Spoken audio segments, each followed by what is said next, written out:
Pop, I'm pregnant. The teen mom has long been a subject of controversy, fear, and shame in popular culture. Here are the hallmarks of the teen mom narrative on screen. Her unexpected pregnancy is a shock that makes her feel her life is over. My life is over! I might as well jump! She's likely shunned or ridiculed by her community. You are backsliding into the flames of hell. Yeah. You've become a magnet for sin. We've all witnessed it. And has to sacrifice some of her childlike innocence to face this accelerated onset of adulthood. What are you doing? Just out dealing with things way beyond my maturity level. In the end, the teen mom takes an untraditional, more challenging route in life, but she can represent the value in forging a different yet meaningful path for oneself. I know people are supposed to fall in love before they reproduce, but I guess normalcy isn't really our style. Her pregnancy can even be a metaphor for all the potential she has to bring into the world. My ultimate inspiration comes from my best friend, the dazzling woman from whom I received my name and my life's blood, Lorelai Gilmore. For decades, depictions of teen pregnancy on screen were tragic, cautionary tales, often made to encourage abstinence. The figure has also long carried class and cultural connotations. Historically, teen moms have more often been women of color and of lower socioeconomic status, while stories painted teen pregnancy as a horror that's not supposed to happen to white women of a certain class. Do you think I'm the first girl that's ever had an illegitimate baby?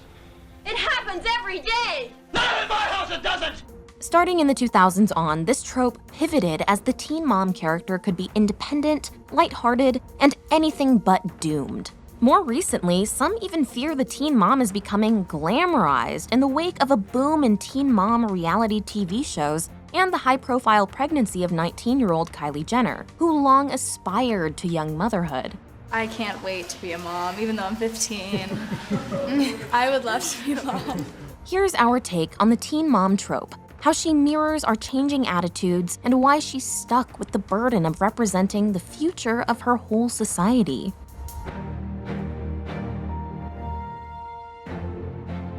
If you're new here, be sure to subscribe and hit the bell to be notified about all of our new videos. Mental health is so important as we learn to adapt to changes in our life. That's why I want to thank BetterHelp for sponsoring today's video. BetterHelp, an incredible online counseling service, will match you with a licensed therapist or counselor that you can connect with through phone, video, or text. Click the link in the description below, betterhelp.com/thetake, to get 10% off BetterHelp today.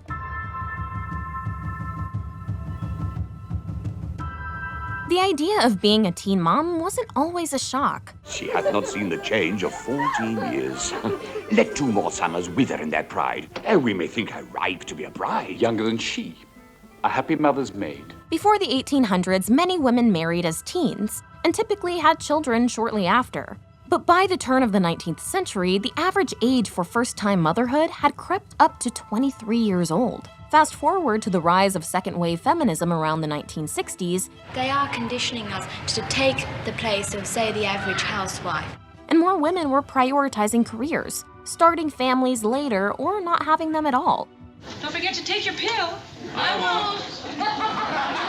Childbearing rates started to decline among American women of all ages, but not as quickly for younger women. So a misreading of this data and an increase in birth rates for unmarried women overall led to a moral panic about a supposed teen pregnancy epidemic that was reflected in pop culture, preaching the dangers of premarital sex and the life-ruining road of teen motherhood. Teenage mother means 9 months of trouble. The late 1950s and 60s saw the rise of cautionary tales to warn teens about the risks of premarital sex. 1959's Blue Denim highlights the crippling responsibility and lack of freedom that 2 teens face as a young couple with a baby. How did you wind up here, half frightened to death, with no one to turn to but the boy who got you into trouble? 1960's Too Soon to Love and 1967's Teenage Mother sent the same lesson. Young women who have sex, or even learn about having sex, will wind up on a bad path that will derail their bright futures. This girl's running wild. Adoption wouldn't save the teen mom either. After the pregnant young woman in 1970's The Hard Road drops out of high school and puts the baby up for adoption, she falls prey to the allure of sex, drugs, and rock and roll, ending up on a dangerous and lonely path. How much? $40. Coming off the heels of the landmark Roe v. Wade decision in 1973, a few stories started to show young women choosing to have abortions in a way that wasn't necessarily tragic, but a matter-of-fact part of life. I got that plan. It's gonna cost $150 at the free clinic. Doesn't sound free to me. After shifting attitudes toward sexuality and backlash to more open reproductive rights contributed to a spike in teen pregnancies in the late 80s, another push for abstinence surfaced in the 1990s, especially on network TV. In Seventh Heaven, the Camden's daughter Mary is mistaken as pregnant after a clerical error at the doctor confuses her test results with her mom's. Mary's pregnant. Panicked, the Camden parents mourn their daughter's bright future. The life she had just 5 minutes ago. It's over. In Beverly Hills 90210, Brenda gets a pregnancy scare that makes her agonize over her decision to have sex. I loved Dylan and I thought I knew what I was doing. But I'm beginning to get the feeling that it wasn't worth it. The whole plot actually came about because of a backlash to the perception that 90210 glamorized sexually active teens. While Brenda's first sexual experience with Dylan was portrayed as a positive, consensual experience based on trust, Bran, you don't have to do that. What will the maid think? They will think that two people had a very, very good time here tonight. Parents complained it would encourage their daughters to have sex, and thus the show responded by punishing Brenda's decision to, at least briefly, drive home an abstinence message. Everybody talks about sex like it's no big deal. And it is a big deal. In one of the few depictions centering a woman of color grappling with teenage pregnancy, 1992's Just Another Girl on the IRT, Chantel has big plans for her life. After graduation, I'm going straight to college, then med school. I got it all planned out. After these plans are derailed by an unplanned pregnancy, she has to attend a community college and admit that she doesn't have time for much outside of caring for her kid. But I really don't have no time to be hanging out. I've just been too busy. To a large extent, almost all of these stories reinforce demographer Arthur Campbell's words from 1968. The girl who has an illegitimate child at the age of 16 suddenly has 90% of her life script written for her. Her life choices are few, and most of them are bad. I don't want to get stuck with this baby. I want to do things. I want to have a nice life. I don't want to be ending like... I don't want to end up like my parents.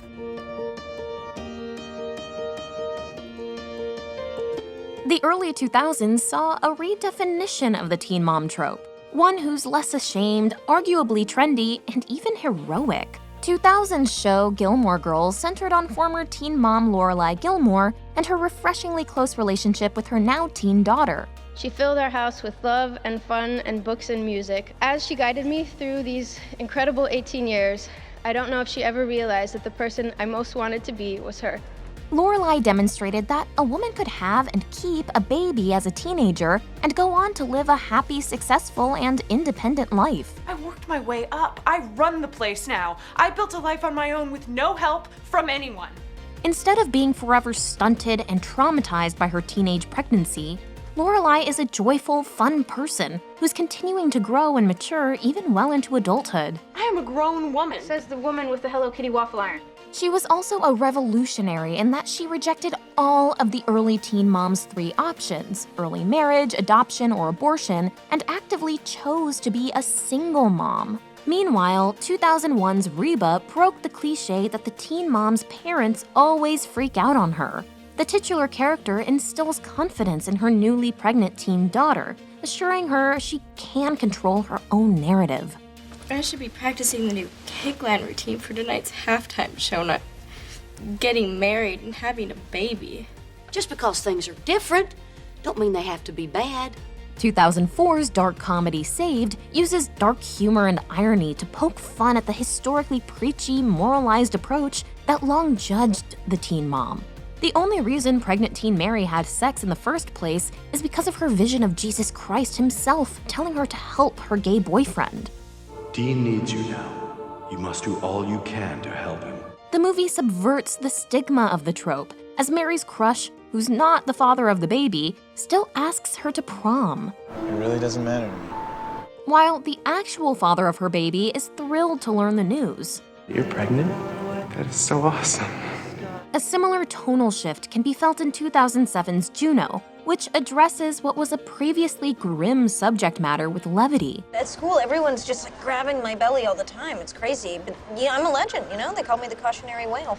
Although the choices facing Juno are still difficult and complex, the movie's irreverent comedy and nonchalance, that little pink plus sign is so unholy, illustrated evolving cultural attitudes about teen sex and women's right to define their own lives. Are you gonna go to Havenbrook or Women Now? Hey, do you want me to call for you? Because I called for Becky last year. Juno's parents, while shocked at first, support their daughter, who herself is pretty blasé about the news. I'm gonna give it up for adoption, and I already found the perfect couple. They're gonna pay for the medical expenses and everything, and in 30-odd weeks, we can just pretend that this never happened.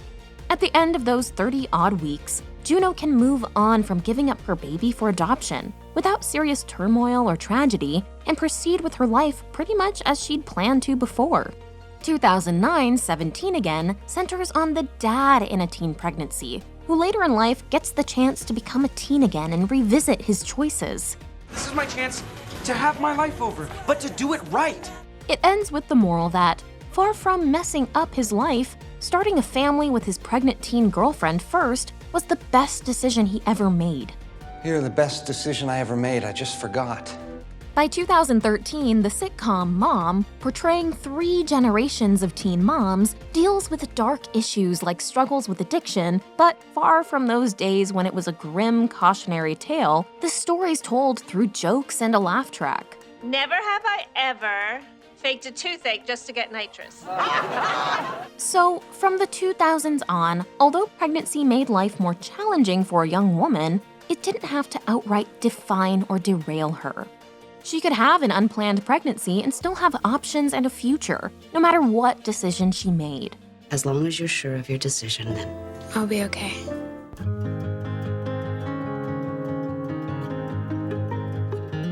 Kicking off in 2009, 16 and Pregnant and Teen Mom started a boom in teen mom reality shows that continues to this day. Viewers started witnessing real-life humans facing these, albeit curated, real-life decisions.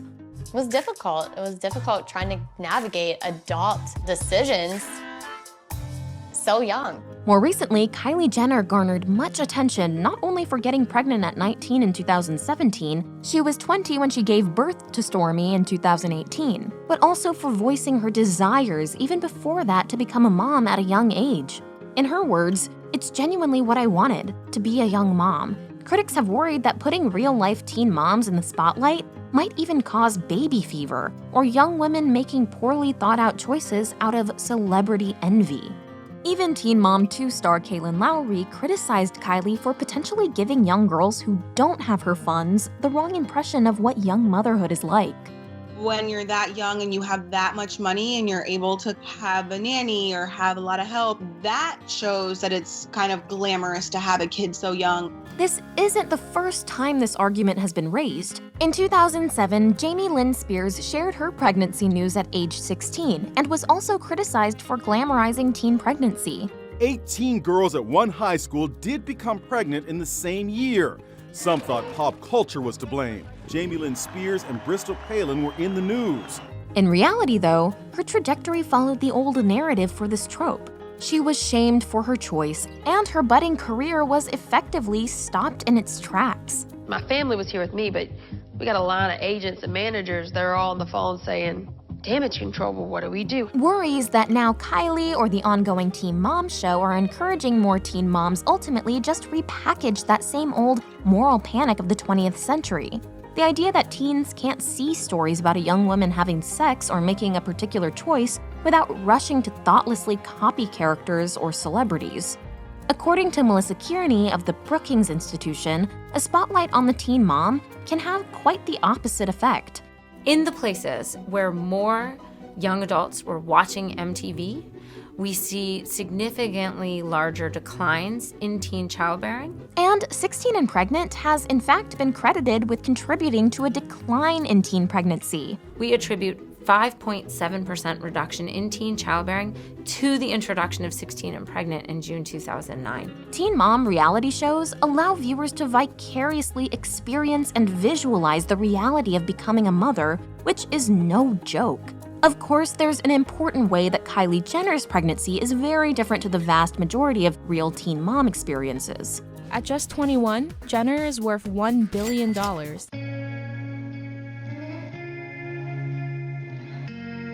Nice families don't have pregnant 15-year-olds. For a long time, teen pregnancy and motherhood were viewed as common among lower classes and families of color, but seen as an anomaly and embarrassment among middle and high-class white families. 20th century movies about teen pregnancy signaled how these nice kids were getting hit with a stigmatized, low-class affliction through the term trouble in their slogans or promotional campaigns. These are not juvenile delinquents. They're nice kids. Nice kids in trouble. As the trope shifted in pop culture from the 2000s on, so too did the general public's idea on what kinds of people dealt with teen pregnancy. I had the perfect Christian boyfriend. And I was about to be a senior at a really good Christian school. Characters within these stories reflected that the teen mom stigma was still very much alive in many people's minds. Just because she's pregnant at 17 doesn't mean we can't give our little girl a nice, tasteful wedding. Do you hear yourself? I can't believe that you want to celebrate this embarrassment. Oh, please, you were 16. What were we supposed to do, throw you a party? We were disappointed. Thus, these young mom protagonists were depicted as strong and admirable for going against the norm. I could have this baby and give it to someone that totally needs it. Yet, it was only a white girl from a middle or upper class family who got the chance to be viewed as this kind of rebel hero. Anything radical about these movies largely failed to expand the conversation across race and class lines. In 2009's Precious, one of the rare teen mom narratives that centers around a woman of color, the teen mom is a tragic victim, made into a mother by incestuous abuse. Talk to me about the little you do know about your father. He gave me this baby and my one before it. The fantasies she uses to escape sometimes involve imagining herself as a white girl, envisioning how much simpler and happier her life would be if that were her reality. The 2015 film Unexpected juxtaposes a white female teacher and a black female student's racial and socioeconomic differences while they face unexpected pregnancies together. You've gotten everything you've ever wanted in your life. My whole life is disappointment. While the white female's tragic issues are mostly psychological and individualistic, I don't want my whole identity to be someone's mom. the black female's issues are concretely life-altering. How am I going to go to school and work and take care of my baby? Recent stories about the teen mom have become less focused on her individual choices and more about using her to reflect and critique a society that fails her. In 2017's The Florida Project, poor young mom Haley, who seems to have given birth as a teen, may still be immature and unready for the responsibilities of motherhood in some ways, but she loves and enjoys bonding with her daughter. Yet her situation is impossible because she lacks money or any kind of social support. You're literally asking me to help you take away my f***ing kid. This is what's best right now. Calm down, calm down. In the 2020 movie Never, Rarely, Sometimes, Always, teen Autumn experiences the extreme lengths a woman may have to go to in order to obtain an abortion, even if it's technically legal. Women in rural areas are forced to travel to urban areas when they are in dire need of reproductive care.